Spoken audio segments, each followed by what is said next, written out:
What's up, people? Hello, Instagram Live. Hello, YouTube, LinkedIn, and Facebook. Hey, this has been a great year. We're wrapping it up. Literally a few days left. Just curious. I try to make the lighting a little better there for people on YouTube. I've got a question for you. The question is, what does liberation, what does that mean to you? So if you were to find liberation, what would that mean? Like, how does that play out in your everyday life? Now, I asked this question for a multiple number of reasons. One, because I've been fascinated with the concept of liberty for a very, very long time. I've been a student of it, studying it, researching it, trying to share the ideas since 1990. I think I really got into it in 92, 93. So what is that? 2003, 13, so 30 years. So I've explored all kinds of different ideas with regards to it, like personal liberation, political liberation, economic liberation. What are those things? I'm just curious, what do they mean to you? Now, obviously, I've been politically, I'm a libertarian. So Rock Fitness Training, by the way, hello, thank you. Let me give you a wave on Instagram, is saying that movement is liberating for me in every aspect of life, but specifically in the physical. Yeah, like the freedom to move, right? Like liberation, like the ability to move through space and freely without anybody affecting that or impinging upon you. I totally get it, man. Totally get it. I love it. Love it. So there is physical liberation, right? Like the actual idea of moving through space. I love it. We know that, a lot of this ends up going political in a way, because I think that there could be spiritual. So, first of all, it's important to consider what are all the different kinds of liberation, right? So there could be spiritual liberation. What does that mean? So if you are spiritually liberated, so that means, in contrast to me, the opposite of liberation is enslavement, right? But these are terms, and because terms are going to have different meanings in different contexts, I'm just wanting to explore these ideas a little bit and see if you guys have any feedback or any ideas or comments. So the idea of let's start with spiritual liberation. So what would spiritual enslavement mean, right? Well, maybe we need to break down, first of all, what is the domain of spirit? Obviously, I think for me personally, and I'm just speaking for myself and I'm just trying to get a conversation going, spiritual has to do with your own personal experience of the universe and the world and your own internal landscape, right? So, some people, now to me, this is an interesting concept, spiritual liberation versus, say, spiritual enslavement, because spiritually, a lot of quote unquote, to me, there's a difference between being spiritual and being religious, right? And now this is, again, just for me. I'm not meaning to speak for anybody else but myself. Being spiritual is your own experience, whereas being religious is reverence for maybe somebody else's spiritual experience, right? So let's use Jesus, because here we are in the West, and Jesus is like the main dude in the West. And we could say this for Buddha. We could do this with anybody. But look, just in this spiritual algebra, the variable that we're going to use right now The X is going to be Jesus, just to make it easy. Now, he had his own spiritual path, 40 days, 40 nights, being crucified, trying to convince people of the fact that he was, of his claims to be the son of the God, Yahweh, and to be a Messiah. And then the friction that came with that from the state, the Roman government crucified him for his beliefs, let's say.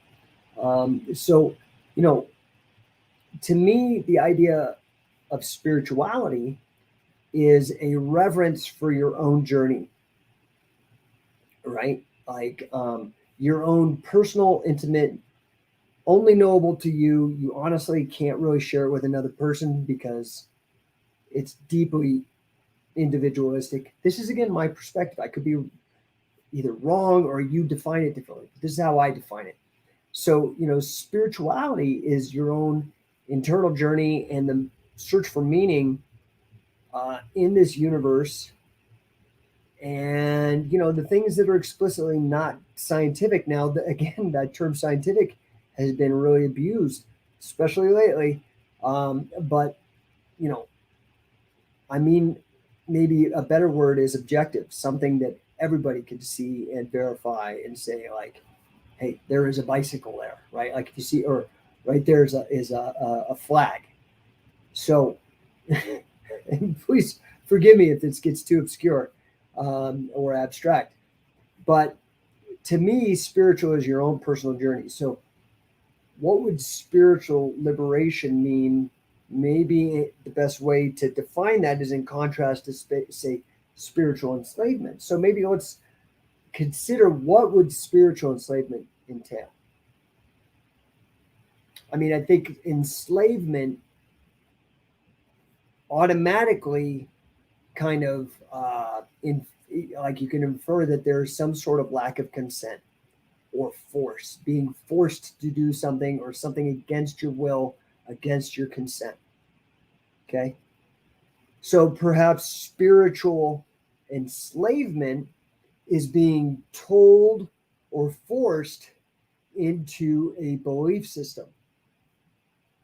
I mean, I think that's maybe a fair starting off point, right? So then spiritual liberation would be pursuing a particular path, journey, or system or series of beliefs that you are consenting to.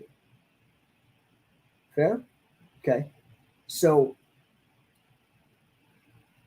I would argue that spiritual liberation then means the ability to pick your own path and to be free spiritually. So you're not stuck with any one set of beliefs that have been codified in a book or codified by some guru, that you're allowed to have your own personal experience and have reverence and awe for that.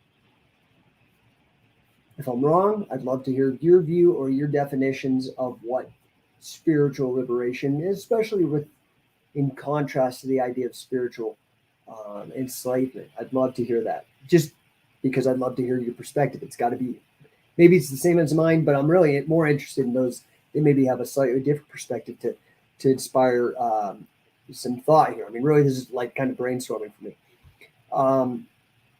So then let's go maybe to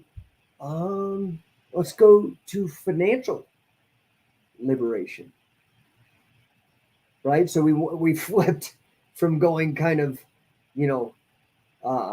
non-materialistically speaking, and maybe your spiritual liberation does have some sort of materialism. I'm trying not to impose my own personal definitions and beliefs, but for me, I would say that spirituality is particularly non-materialistic. Now, let's talk about financial liberation. What does that mean?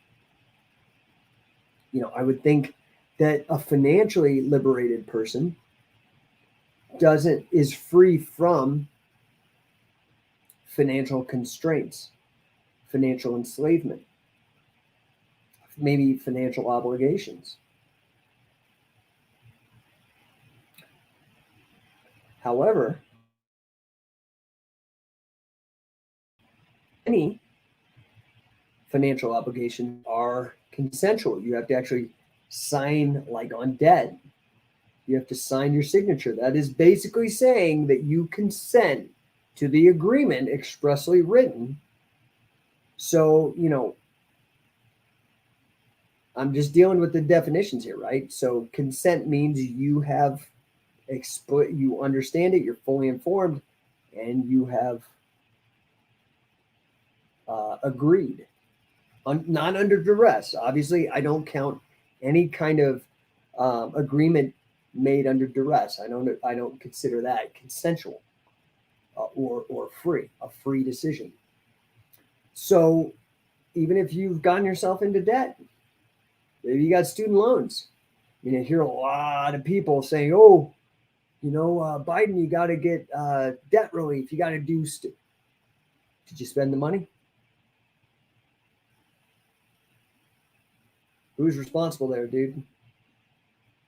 Listen, there's all kinds of options out there. Just if you don't know the options, whose responsibility is that? Is that your responsibility or somebody else's responsibility? These are philosophical questions. I'm just asking. I'm playing a little bit of devil's advocate back and forth. For me, personally, I would classify financial freedom or financial liberation as the ability to do whatever I like financially. If there's something I'd like to buy or some experience I'd like to have, and there needs to be a financial transaction for somebody else to be compensated for creating experience or because they have some claim or own whatever it may be, then I am free to do so. That's my own personal belief. I'm curious as to, how would you define? Now, see, my problem is when I look at these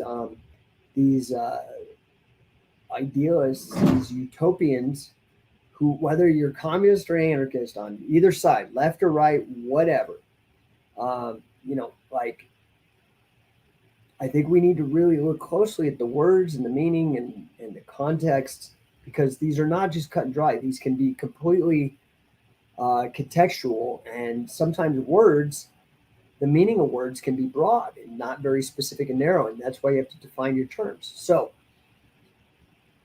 to me, again, financial liberation would be being free of worry or stress with regards to providing material goods for me and my family. And that's something that I strive for. So I strive for spiritual liberation as I define it. I love the word liberty, liberation, library, LIB. These are all words that have a similar cognate or root linguistic, etymological meaning, history together. So spiritually liberated would mean free to choose your own path spiritually, and maybe that's your own. And maybe that's being as crazy as Jesus and claiming that you're the Messiah. Nowadays, imagine if I'm just saying this like an interesting thought experiment is, especially for Christians, is or Buddhists or whatever, to imagine if you really believed you were the Messiah in today's world, you would probably be thrown into a psychiatric ward, right? Or if you were able to perform miracles, the government might swoop you up and lock you away and do experiments. I don't know. I'm just throwing that out there. So spiritually liberated means the ability to choose your own path and whatever that may be, to have freedom of belief. I would say freedom of financial freedom would be able to, that you're able to make choices as to material resources without constraint. Obviously, people in the billionaire range and multi-billionaires like the Elon Musks and the Bezoses, of the world have more financial freedom than, say, the rest of us.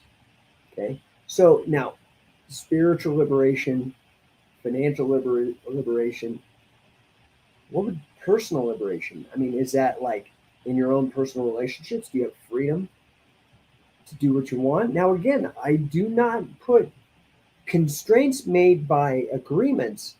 These are constraints that you've made with another person, and those are consensual. So I don't look at those as an enslavement of any kind, right? So what's personal liberation to you?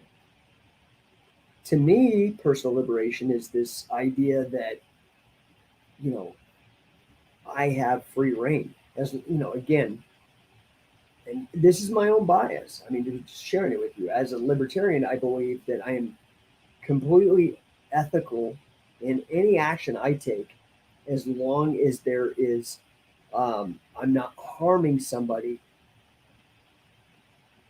materially speaking. Physically, I'm not aggressing on them, causing injury or harm in a physical way, and I'm not affecting their property, things that they own. Okay. Now that opens up a whole other can of worms, right? Like, how do we define ownership? Is it, hey, I licked it and now it's mine? I mean, like childish shit. I pissed on it, animal, mammalian level stuff. I pissed on it, so it's mine. These are all tough questions when you really start unpacking them, right? Um, to me, ownership. Some of you may like this, some of you may not like this. Ownership is really that which you can defend, that is, stop other people from taking from you by force, and that which you can transact for other things that other people own in trade. I mean, this is like, I really try to think about these things, and when you really start getting into the guts, sometimes things are not so cut and dry, right? And you realize that a lot of the conventions of society are just because that's how people did them before. And does that mean you're free? So this is another interesting thing. Like, are we actually free, or are we enslaved by tradition and conventions? Right? Because there's been a lot of conventions and traditions that we realized maybe we're not super bueno, not really good. Human sacrifice, that was practiced at one time. Is that a tradition, uh, that we should be free to continue? I mean, what about the victims or the people being sacrificed? What if they consented to it? Does that change it? Like, I don't know. These are all kind of not cut and dry. Sometimes it just comes down to, like, how's your gut feel about it? And then you got to question, why does my gut feel that way? Is that something intrinsic, just naturally built in into me as a biological organism, that reaction? Or is it something that's been kind of trained into me through public school and repetition of other people, but maybe there's no truth to it? Now, I think political liberation is maybe one of the easiest to define. And that is, this idea of being free from other people, free to say what you want, and that have other people be able to harm you physically, kill you, or take your things. So freedom of speech, freedom of assembly, right? These are things that are enshrined in, say, the Bill of Rights. The ability to gather in a group of like-minded individuals, whether it's religiously similar, politically similar, economically similar. You get my point. So usually, this idea of liberation stands in contrast to enslavement or conscription, some sort of bondage or some sort of limitation placed on you. Some limitations are placed on us by biology and physics, right? So being free of mortality, is that even realistic to talk about? Now, you talk to these people who are into life extension and cryonics, and they would say yes, right? But they have maybe a different belief than you and I, or maybe you and I have the same belief. I don't know. But politically, I would say freedom is this idea of, freedom from other people, that you're largely free to act. And I think that implies that, not some sort of solipsism that, you know, that you're the only character in the game and everybody else is NPCs, that all the NPCs are actually players like you and you must respect that. Or if you don't respect that, then they may treat you like that you're not a real character and you're just an NPC, right? Non-player character, for those of you not familiar with the gaming lingo, which is maybe most people over 40. Um, anyway, or a large group of people over 40. So, anyway, the reason I asked this is this year, 2021, I published a book right at the beginning of the year, and it's called Liberation, New Guide to Prosperity Consciousness. And, in the book, I go through and I ask like a series of questions and I leave space for you to give your answers. Because, I think this idea of liberation is a deeply personal idea. And I do think sometimes it's ill defined. And as such, it's important for us to try to define it. So my question for you is, what does liberation mean for you? And as I brought up in this talk, in different contexts, it might have a different meaning, right? So spiritual liberation might be different than financial and might be different than political liberation. But I'm just asking you to, with regards to liberation, give it some deliberation, right? That's interesting, right? So the word deliberate, which means to think, but maybe it means to free thoughts up a little bit. Um, we live in a very interesting time where in one regard, we live in the pinnacle of human civilization. As far as we know, the earth and our society and our way of living has never, ever sustained this many people. It's as far as we know. I mean, maybe some time in the remote past, beyond archaeological records or something, maybe there was more than like 8 or 9 billion people. Maybe. I don't know. But as far as I know, and as far as I think people know, this is the pinnacle. And in that regard, it's an amazing time to be alive. I can get anything I want off of Amazon delivered in 2 days or less. I can find any piece of information I want at my fingertips through a little device I can carry in my pocket. It's truly okay. So those people who were born into this world take it for granted, just like probably I take for granted all of the technology that I was born into. But I'm old enough to remember a time before the internet, and that blows my mind, man. Like how incredible life is. I think I saw a Louis C.K. Bit where he was talking about how we do all these amazing things. We can be on the internet in an airplane, like flying at 700 miles an hour, so we could go from New York to Paris in a couple hours. Things that have never been, and we just complain about everything. So part of the thing is that all of this technology has freed us from the the challenges. I don't know what you'd call it. Maybe misery. I mean, by our standards, like people had to work very hard. And this is just 75 years ago. Like I said, they didn't have Amazon. They didn't have the internet. They didn't have Tinder. They didn't have like YouTube, you have endless choices. I'm old enough to remember, and I grew up in a town, a very small town where we didn't have cable for a number of years. I had like 5 channels on TV to watch, and now I have an endless variety of content to constantly watch. So, the irony to me is that um, maybe the more maybe there's some sort of weird, strange relationship here that it's a trade-off. That in some ways we may liberate ourselves, but by doing so, we end up enslaving ourselves.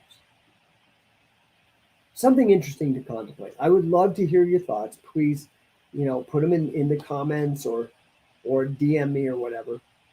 Like I said, you can always go to Amazon, Google it look up my name on Amazon and type in liberation. This is my book. And I really try to go into it, but I really go into it with an angle of like prosperity consciousness, and this is the idea. If I think of consciousness as maybe awareness, uh, being conscious of something is being aware of, and our general propensity to have an awareness of our own thoughts. Um, in particular, aiming that awareness at prosperity, right? By prosperity, I mean well-being, abundance, wealth, and health combined. Prosperity, doing well, and having a consciousness towards that, towards health, wealth, abundance, doing fantastic.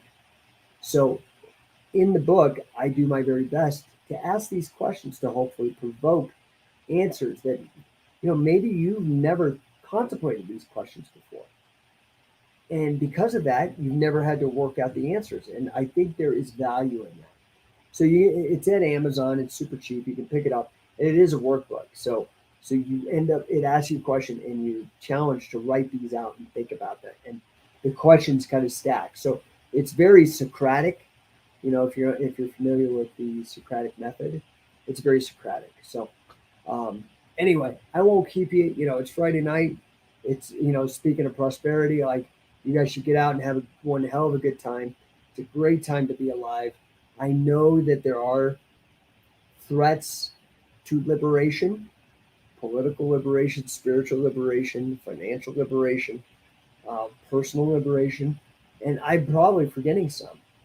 Natin Hobusta, God bless you. Your work introduced me to Catch. Hey, man, awesome. I'm very grateful.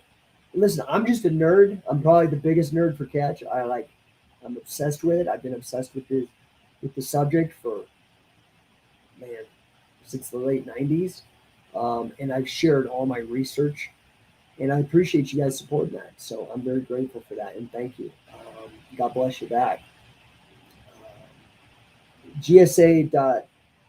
Gachi says catch wrestling in Latin America. So Brazil has catch wrestling. There is Brazilian catch wrestling, believe it or not. It's called Luta Libre.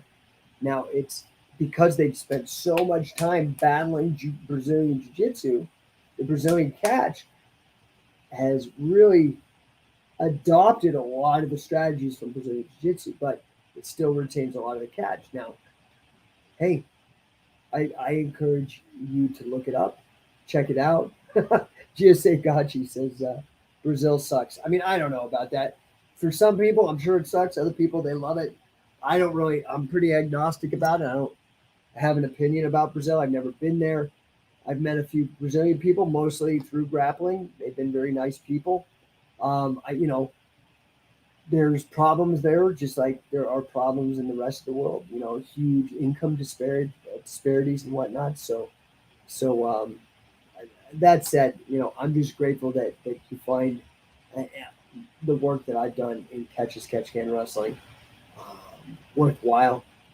I appreciate that because, I mean, now here's the thing: the truth is I am absolutely obsessed with the subject. I love it, and so it's kept me.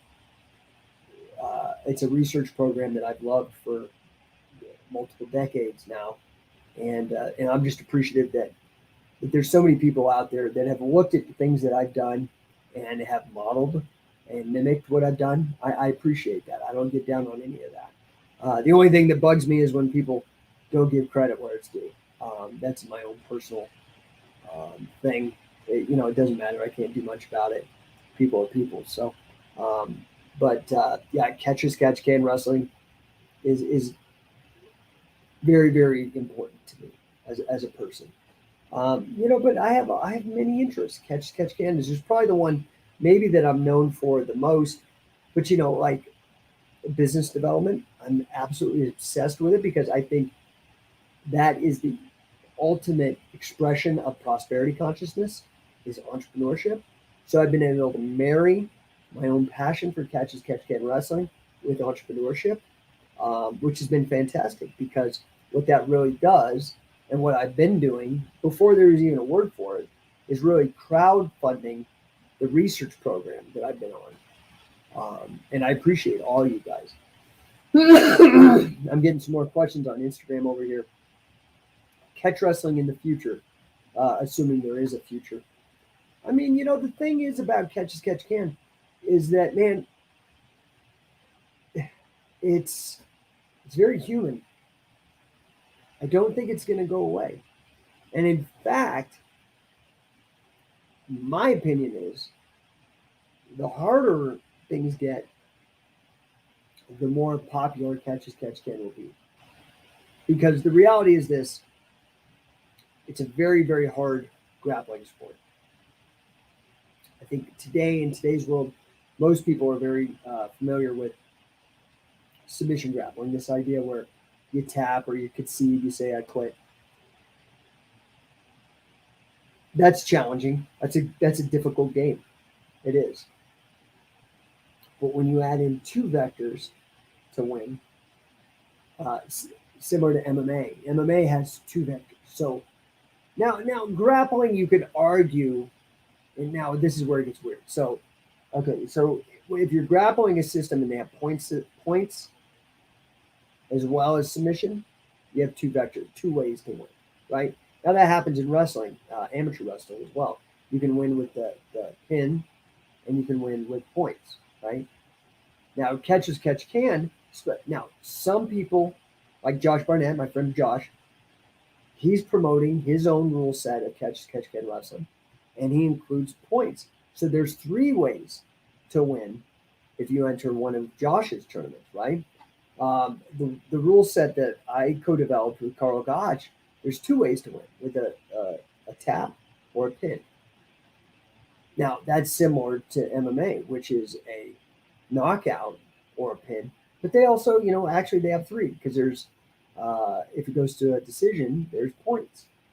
So it's things are not as simple as most people like to make it, and I think when you realize that, people get less heated in arguments and more understanding. I mean, maybe I'm wrong. Latin Hobusta, reintroducing the masses to steel mace. Well, I mean, yeah, okay. So, I mean, maybe more accurate would be to say reintroducing the world to the Gata, and then encouraging people to innovate past the traditional exercises. I think that's what I did.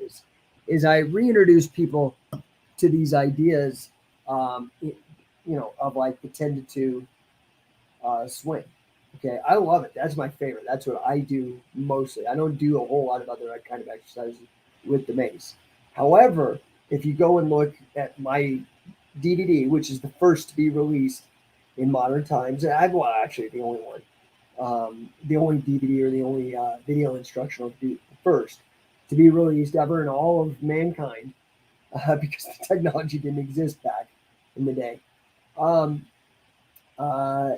really, not only in terms of trying to get people to do the traditional exercise, but I push people to try new stuff with it, right? Like if you go watch my video, there's walking the plank or walking the bridge or the ballistic curls or grave diggers. I mean, there's all that stuff that I put out. And then other people caught that. They're like, okay. And so now you have people doing these different kind of casts, and like Rick Brown's got stuff, and Leo Savage has got stuff, and Frankenlegs as God said. Like all these different people are innovating, and I love it. Right? I think it's fantastic. That is what I brought. I hope is this, but that's kind of what I try to bring to everything. So this marriage of a fidelity to tradition with an eye towards innovation, and that's really what I've done with catch wrestling too. Right? Like I've tried to maintain a fidelity to the old sport, respect for it, giving credit where it's due, but then also pushing it into relevancy given today's modern era. Right? So I think that's something that's important to do. And really that is a kind of in a way being very present, right? Being present, you're in between the past and the future. You're in the now, and the past being tradition, and the future being innovation, things that have never been done before. So I think that's important, just generally in life. These are principles that I try to carry with me on anything I do. Um, let's see, GSA got you. I knew the catch thanks to Barnett and Sakuraba. Yeah, man. I mean, Josh did. I mean, he really carried the sport for so many of us to the highest stages, right? Now, while he carried um, the ethos and the tradition, he wasn't like say Pride or UFC. Those are different rules. Those are mixed martial arts rules. But he carried the flag of catch can into it. And same with Sakuraba. Sakuraba was really the impetus for me as well. He was my inspiration, a huge hero of mine, and a reason why I sought out uh, Billy Robinson so doggedly and spent 7 years and did it, whatever it took to be able to spend those quality years with him, learning and trying to absorb and model in high fidelity his teachings. So, anyway, I know it's a Friday night. I hope you guys have a fantastic weekend.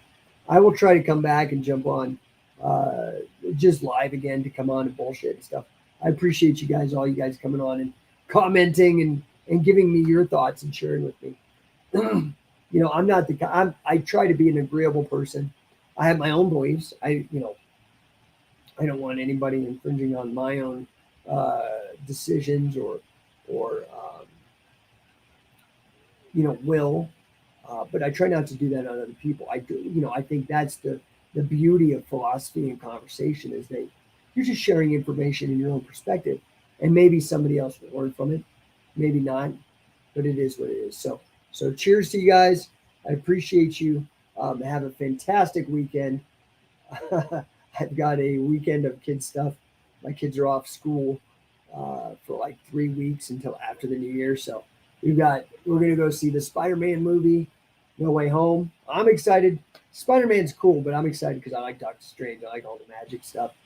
And yeah, other than that, just working, man. It's like Friday night at 9 here in Colorado. I've been going since 7 a.m. Got in a workout, did my house chores, fixed a fence, did a shit ton of work on my business for developing my business, worked with my clients for Thales.